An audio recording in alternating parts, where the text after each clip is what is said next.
Te, ano yung tinitinda mong pagkain dyan? Monok ball po. Monok ball? Opo. Ano po yung monok ball? Mga karne po, baboy, baka.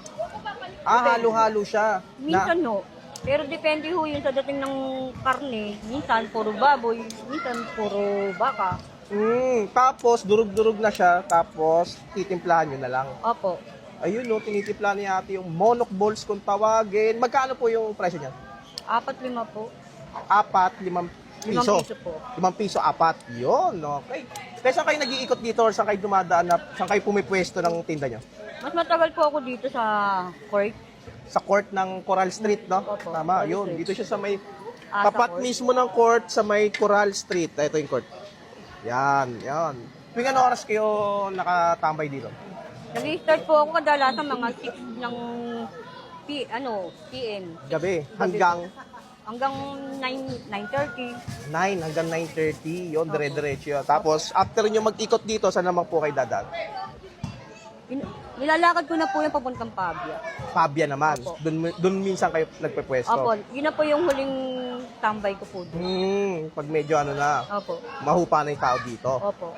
Gaano na po kayo katagal nagtitinda dito ng ng monok balls? Matagal na rin po. Siguro mga 22 years na rin po. 22 years na. Ganun na rin katagal. Opo. High school pa lang kasi yung elementary pa lang ho yung anak ko. Hanggang sa nag-high school, tinda ko na rin ho ito. Hanggang sa nakatapos naman ho, awan. Awat. Oh, nakapagtapos naman. Opo. Ay, ang galing. Nakapagtapos niya ate yung mga anak niya dahil sa monok balls. Ayun, oh.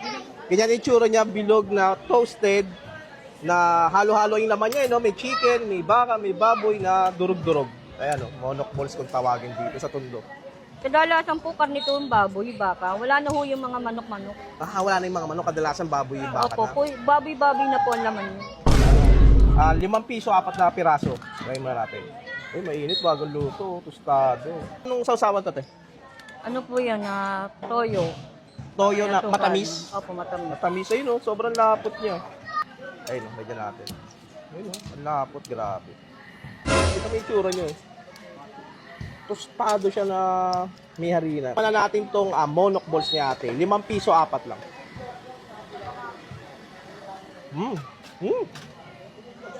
Masarap yung sauce niya, matamis. Ha? Yung lasa ng monok balls is halo-halo siyang karne, hindi ko masabi. Kasi toasted siya. Templado siya na may harina na may kasamang itlog. Kaya yung lasa niya is harina na itlog na may karne. Ganon. Hindi ko masabi kung anong karne, halo-halo. Pero masarap, ha. Budget friendly pa. 5 piso, 4. Parang ang sarap na ulamin sa kanin, eh. No?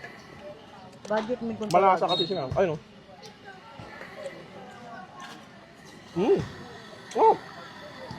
Yun. Try naman natin tong may kasamang suka. Ayun, oh. Hindi tinipid yung suka ni ate. Ang dami ng sibuyas. Maganda bigayan, oh. Ayun, oh. Mas masarap siya actually pag suka. Kung mahilig ka sa sibuyas. Nakaka-enjoy pala itong monok balls. Sarap pala nito.